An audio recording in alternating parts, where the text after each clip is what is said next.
Hi friend, welcome back to my channel Soumi blog and kitchen. তোমরা সবাই কেমন আছো? আশা করি সবাই খুব ভালো আছো। আমিও তোমাদের ভালোবাসায় খুব ভালো আছি।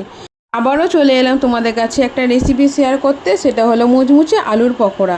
এই মুচমুচে আলুর পকোড়া সন্ধ্যাবেলা চায়ের সাথে বা সস দিয়ে খেতে দারুণ লাগে। আমি এই আলুর পকোড়া কিভাবে বানিয়েছি তোমাদের সবটাই ভিডিওর মাধ্যমে শেয়ার করব। তোমরা কেউ স্কিপ করো না, পুরো ভিডিওটি দেখো। আশা করি তোমাদের খুব ভালো লাগবে। চলো তাহলে বন্ধুরা, দেখতে থাকো।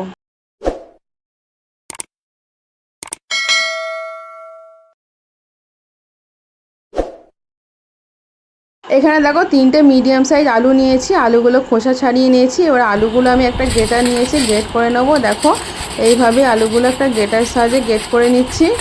তোমরাও এইভাবে আলুর পকোড়া বানিয়ে খাও, দেখবে তোমাদেরও খুব ভালো লাগবে।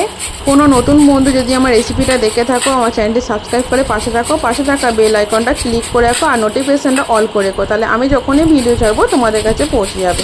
দেখো বন্ধুরা, এইভাবে গ্রেটার সাহায্যে গ্রেট করে নিচ্ছি।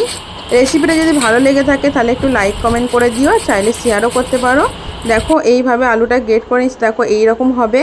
এইভাবে বাকি আলুগুলো আমি গ্রেট করে নেব। দেখো সব আলুটা আমার গ্রেট করা হয়ে গেছে। এবার আলুটা ভালো করে আমি ধুয়ে নেব। 4-5 বার করে আলুটা আমি ধুয়ে নিয়েছি। দেখো আলুটা কত সুন্দর ফ্রেশ হয়ে গেছে। দেখো এর মধ্যে একটুও জল নেই। এখানে দেখো দুটো মিডিয়াম সাইজ পেঁয়াজ কুচিয়ে নিয়েছি, 5টা-6টা কাঁচা লঙ্কা কুচিয়ে নিয়েছি, একটু ধনেপাতা কুচিয়ে নিয়েছি, একটু আদা বাটা নিয়েছি, একটু রসুন বাটা নিয়েছি। এবার সব কিছু আলুর মধ্যে এক এক করে দিয়ে দেবো। প্রথমে পেঁয়াজ কুচিগুলো দিয়ে দিচ্ছি। দেখো কাঁচা লঙ্কা কুচিগুলো দিয়ে দিলাম।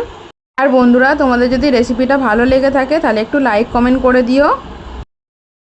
ধনেপাতা কুচিগুলো দিয়ে দিলাম। তোমাদের কমেন্ট আমার নতুন নতুন ভিডিও করতে উৎসাহ করে, আর তোমাদের কমেন্টগুলো যখন আমি পড়ি আমার ভীষণ ভালো লাগে। এবার রসুন বাটা আদা বাটা সব দিয়ে দিলাম। এবার আমি কিছু গুঁড়ো মশলা অ্যাড করব। 1/2 চা চামচ হলুদ গুঁড়ো দিয়ে দিলাম, 1/2 চা চামচ লাল লঙ্কার গুঁড়ো দিয়ে দিলাম, 1 চা চামচ জিরে গুঁড়ো দিলাম,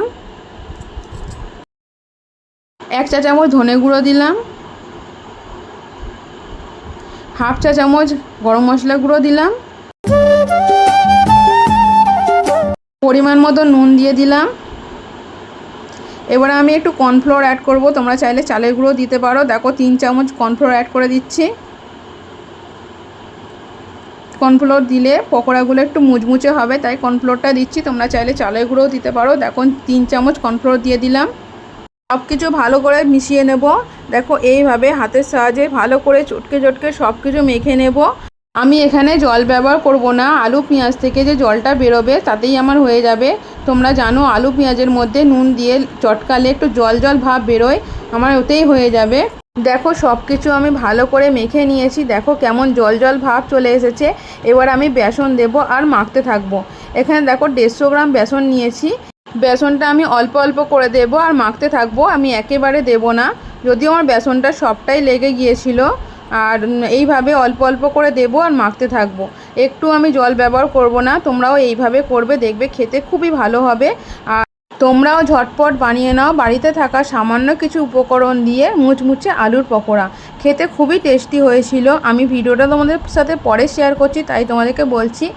খুব টেস্টি হয়েছিল। দেখতে যতটা সুন্দর হয়েছিল, খেতে ঠিক ততটাই টেস্টি হয়েছিল।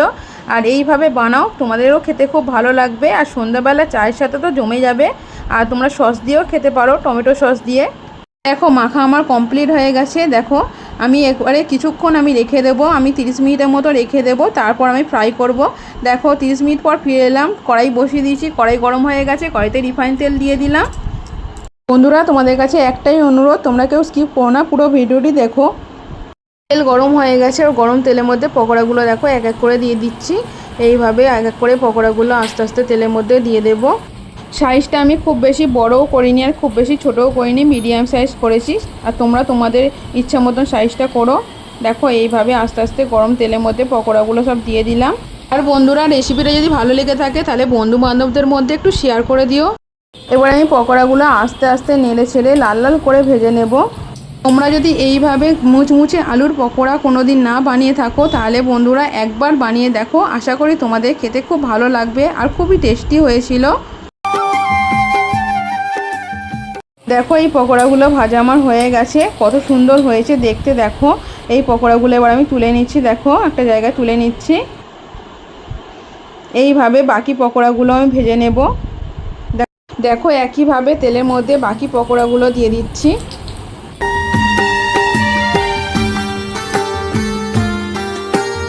দেখো এই পকোড়াগুলো আমার ভাজা হয়ে গেছে, এই পকোড়াগুলো আমি তুলে নেব এবারে। দেখো পকোড়াগুলো আমি তুলে নিলাম, আওয়াজ শুনেই বুঝতে পারছো তোমরা কতটা মুচমুচে হয়েছে।